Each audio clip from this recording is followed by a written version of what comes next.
नमस्कार दोस्तों, आप सभी का स्वागत है आपके अपने YouTube चैनल ज्ञान स्टडी LMP पर। दोस्तों आज हम लोग सीटेट यानी केंद्रीय शिक्षक पात्रता परीक्षा में मैथ के सवाल लगाने वाले हैं। दोस्तों जो आज मैथ के सवाल लगाने वाले हैं वो आपके सीटेट एग्ज़ाम के लिए काफ़ी इंपॉर्टेंट हैं। तो आइए दोस्तों क्लास में चलते हैं और आज के सवालों को हल करते हैं। उससे पहले दोस्तों अगर आप चैनल पर पहली बार आए हैं तो चैनल को सब्सक्राइब कर लें, साथ में बेल आइकन को अंडर प्रेस कर लें जिससे अगली क्लास की जानकारी आपको मिल सके। अब दोस्तों आइए क्लास में चलते हैं और आज के प्रश्नों को हल करते हैं। आज का हमारा पहला सवाल है, सुमन ने बाजार से 6 अभ्यास पुस्तकें खरीदी जिसका मूल्य 10 रुपये प्रति पुस्तिका था। उसकी बहन सीमा ने इसी प्रकार की 8 अभ्यास पुस्तकें खरीदी। उनके द्वारा दी गई कुल धनराशि क्या थी? 6 पुस्तकें दोस्तों सुमन ने खरीदी हैं, तो यहाँ पे 6 पुस्तकें खरीदी हैं सुमन ने, तो इनका 10 रुपये प्रति पुस्तक के हिसाब से हो जाता है 60 रुपये। ये 60 रुपये सुमन का हो जाएगा। और 8 पुस्तकें उसकी बहन सीमा ने खरीदी हैं, तो 8 गुणे 10 यानी 80 हो जाएगा। और इन दोनों को जो जोड़ दें तो 140 हो जाएगा। और 140 हमारे सी ऑप्शन में दे रखा है। सी ऑप्शन हमारा सही हो जाएगा। सी ऑप्शन इस प्रश्न का सही हो जाता है। आइए दोस्तों अगला सवाल लगाते हैं। इसका दोस्तों मान बताना है। अब दोस्तों इसको हल करेंगे। इसमें दोस्तों हल करने से पहले यहाँ पर दोस्तों ये साइन गलत हो गया। ये प्लस का जो साइन लग गया है ये माइनस का साइन है। अब दोस्तों आइए इसको हल करते हैं। तो 1/2 प्लस 13/4 और माइनस है 5/2। तो इसमें दोस्तों एलसीएम ले लेंगे। 4 इसका एलसीएम आएगा और यहाँ पर आ जाएगा 2 प्लस यहाँ 13 रहेगा और यहाँ पर माइनस 10 आएगा और बटे 4 ही है। तो इसको दोस्तों जब हल करेंगे तो ये हो जाएगा 15 से 10 गया यानी 5/4 आ जाएगा।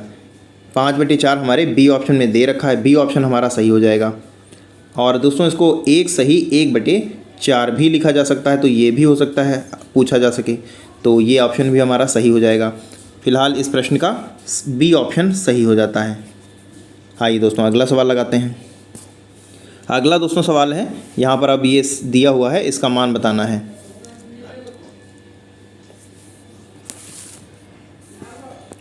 इसमें दोस्तों इसको आप गुणा करना है और घटाना करना है। यहाँ पर माइनस का चिन्ह लगा है, तो आप इसको हल कर लीजिएगा। इसमें आएगा 8.7977 यानी डी ऑप्शन हमारा सही हो जाएगा। इस प्रश्न का डी ऑप्शन सही हो जाएगा। आइए दोस्तों अगला सवाल लगाते हैं। अगला दोस्तों प्रश्न है, निम्न कथनों में से कौन सा कथन सत्य है? 1 शून्य परिमेय संख्या है, 0 एक अपरिमेय संख्या है, 0 एक पूर्णांक संख्या है, 0 एक प्राकृत संख्या है। तो 0 एक पूर्णांक संख्या है, तो यहाँ पर हमारा सी ऑप्शन सही हो जाएगा। सी ऑप्शन इस प्रश्न का सही हो जाता है। आइए दोस्तों अगले प्रश्न पर चलते हैं।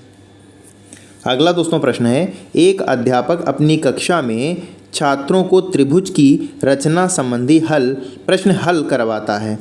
वह कक्षा में किस क्षेत्र में शिक्षण कर रहा है? मापन संबंधी, मूल्यांकन संबंधी, अधिगम संबंधी, सामान्य विधि संबंधी। तो इस प्रश्न का दोस्तों सही उत्तर हो जाएगा, इस प्रश्न का दोस्तों सही उत्तर हो जाएगा मापन संबंधी, यानी ए ऑप्शन हमारा सही हो जाएगा। अध्यापक अपनी कक्षा में छात्रों को रचना संबंधी अगर प्रश्न हल करवाता है तो वह मापन संबंधी क्षेत्र में शिक्षण कर रहा है, तो ए ऑप्शन सही हो जाता है। आइए दोस्तों अगले प्रश्न पर चलते हैं। अगला दोस्तों प्रश्न है, गणित विषय में समस्याओं को हल करने के अलावा उसका अभ्यास करने में अधिक बल दिया जाता है, जिससे ऑप्शन है आपके सूत्रों को समझ सकें तथा उनके अनुप्रयोग में दक्ष हो जाएं। और बी ऑप्शन में है गणना संबंधी कौशलों में निपुण हो जाएं। सी ऑप्शन में है नई धारणाओं को स्पष्ट कर सकें। और डी ऑप्शन में है ज्ञान को नई परिस्थिति में लागू करना सीखें। तो इस प्रश्न का दोस्तों सही उत्तर हो जाएगा गणना संबंधी कौशल में निपुण हो जाएं। तो यहाँ पर हमारा बी ऑप्शन सही हो जाएगा। गणित विषय में समस्याओं को हल करने के अलावा उसका अभ्यास करने में अधिक बल इसलिए दिया जाता है ताकि छात्र गणना संबंधी कौशल में निपुण हो सके। तो बी ऑप्शन इस प्रश्न का सही हो जाता है, बी ऑप्शन सही हो जाता है। आइए दोस्तों अगले प्रश्न पर चलते हैं। अगला दोस्तों प्रश्न है, अनुज अपनी आय का 1/4 भाग अपने छोटे भाई को देता है तथा 3/4 भाग निज बीमा में जमा करता है। यदि उसके धन का 1/4 भाग 2400 रुपये हो तो उसकी आय तथा बीमा में जमा की गई राशि का अंतर क्या है। यहाँ पर दोस्तों अगर अनुज की आय x मान ली जाए तो x का 1/4% जो कि दिया हुआ है निकाला जाता है। तो वो दिया हुआ है 2400। ये अगर हम निकालें तो यहाँ पर से x बराबर हो जाएगा 24 की गुणा 4 से, यानी 96 आ जाएगा। बीमा में जमा करता है 3/4 भाग। तो यहाँ से अगर x का निकाला जाए तो ये हो जाएगा 96 गुणे 3 हो जाएगा और बटे 4 हो जाएगा। ये दोस्तों हल करने पर 7200 आ जाएगा। ये बीमा में जमा करता है और आय हमारी आई 96 और 7200 आ गया हमारा बीमा जमा के। तो ये 2400 रुपये अंतर दोनों का हो गया और 2400 हमारे बी ऑप्शन में दे रखा है। तो इस प्रश्न का बी ऑप्शन सही हो जाएगा। आइए दोस्तों अगला सवाल लगाते हैं। अगला दोस्तों सवाल है, यदि विज्ञान का आधार स्तंभ गणित हटा दिया जाए तो संपूर्ण भौतिक सभ्यता निसंदेह नष्ट हो जाएगी। यह कथन आपको बताना है किसका है। मुसोलिन का, यंग का, सीवी रमन, आइंस्टीन। तो इस प्रश्न का दोस्तों सही उत्तर हो जाएगा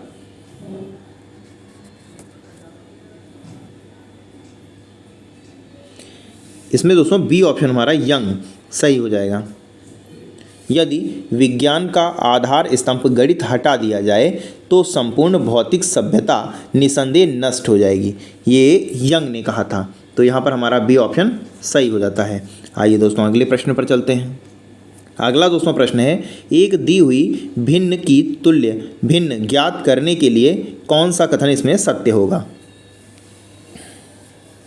ऑप्शन है, तुल्य भिन्न ज्ञात करने के लिए उतनी ही भिन्न से गुणा करते हैं जितनी प्रश्न में दी गई है।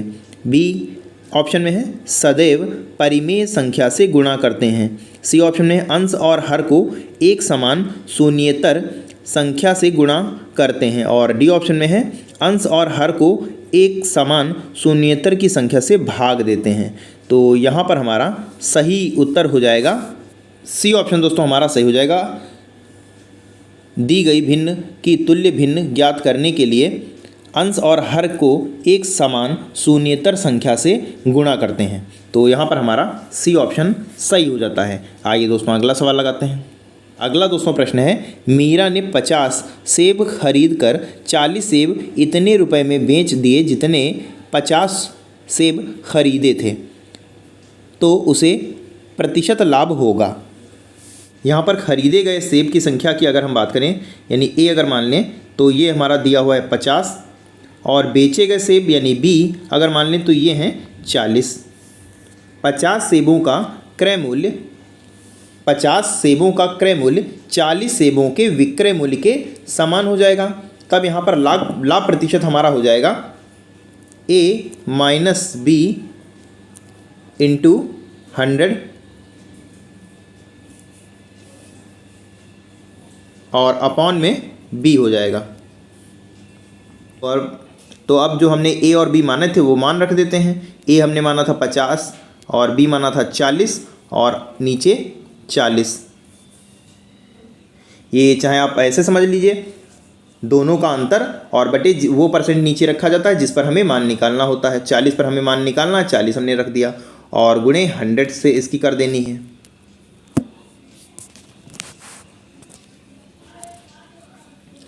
तो यहाँ पर आ जाएगा 10, नीचे आ जाएगा 40 और ऊपर 100। तो ये 0 से 0 कैंसिल हो गया और ये 25 बार में कट जाएगा। तो 25% यहाँ पर आंसर आ जाएगा। 25% ही हमारा आंसर आ जाएगा। और 25% हमारे बी ऑप्शन में दे रखा है, तो बी ऑप्शन हमारा यहाँ पर सही हो जाता है। तो दोस्तों आज के लिए बस इतना ही।